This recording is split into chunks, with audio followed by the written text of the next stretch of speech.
Level 1. The Collar. You are 25. Thrace, 73 BC. The iron fits loosely at first. They tighten it on the road south, one notch every morning until it sits flush against your throat. You were a soldier once. Roman auxiliary. You fought their wars on the border, wore their uniform, ate their rations, then you ran. Or maybe you refused an order. The records disagree. Rome doesn't care either way. What matters is the paperwork. Runaway. Property. Slave. You arrive in Capua in a cart with 19 other men. The sun is wrong here. Too flat. Too bright. A trainer walks the line of new arrivals and stops at you. He looks at your build, your hands, your eyes. He makes a decision. You are not going to the fields. You are going to the arena. You don't know yet whether that is better or worse. Level 2. The Pit. You are still 25. The ludus smells like blood and sawdust and men who have stopped hoping. You train 6 hours a day with a wooden sword. Your hands blister and split and callous over. You watch men break in the first month. Not their bodies, their minds. Something behind the eyes goes flat and stays flat. You decide the first night that this will not happen to you. You study the guards, you study the walls, you study the men training beside you. 2 of them think the same way you do. You can see it. Crixus, a Gaul with a face like a closed fist. Onomas, quieter, always watching the exits. You say nothing to either of them yet. The arena is coming. You need to survive it first. Level 3. The Crowd. You are 26. The sand is hot through your sandals. 8,000 Romans lean forward in their seats. The man across from you is bigger, better fed. He has fought here before. You can see it in how he holds the blade. Relaxed, practiced. The crowd wants blood, and they don't care whose. You are not fighting for them. You are not fighting for Rome. You are fighting for the next morning. That is all. The match ends fast. Cleaner than anyone expected. The crowd goes quiet for a moment. Then loud. You walk back through the gate and say nothing. You have just become useful to the men who own you. That is not the same as safe. But it buys time. Level 4. The Plan. You are still 26. 73 men.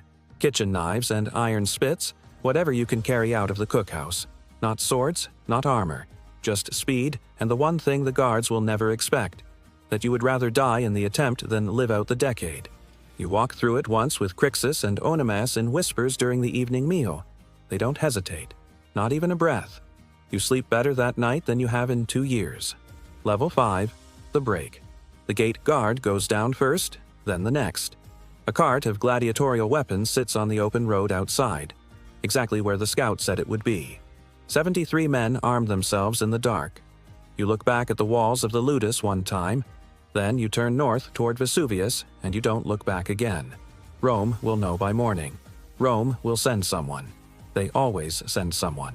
Level 6. The Mountain. The first Roman force arrives fast. 3,000 militia who assume 73 slaves will scatter at the sight of shields. You are camped on the crater rim of Vesuvius. One path up. They seal it and wait. You spend the night making ropes from wild vines. Every man. Working in silence. By dawn, you have repelled the far side and flanked them completely. Their camp falls before the morning watch sounds the alarm. Their weapons, their armor, their food, all of it yours. Word travels fast in the south. By the following week, your camp holds 6,000 people. Slaves who ran when they heard your name. Shepherds, deserters, people with nothing left to lose. You never asked for an army. The army found you. Level 7. The Machine. You are 27. Rome sends 2 full legions. You destroy the first in a valley before they finish forming their lines. The second breaks before contact. In the Senate, men use words they haven't needed in decades. Emergency, threat, existential. You drill your people every day. Formations, discipline, signals. You give them something more dangerous than weapons. You give them the belief that they can win. Your army swells to 70,000. You push north toward the Alps, cross the mountains, and every man can go home. Thrace, Gaul, Germania. Disappear back into the world. It is the only plan that ends well. Some of your generals want Rome itself. You know what that costs. You push north anyway. Level 8. The Turn. You are 28. The Alps are visible from the high ground. 3 days of hard march and it's over. Then Crixus calls a council. His men want to stay. Raid south. Make Rome feel what it gave them. You argue through the night. The vote splits.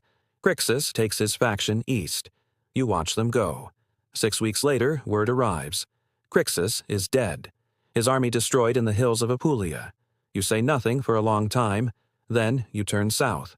If Rome wants a war, you will bring it to their walls. Level 9, the sea. You are 29.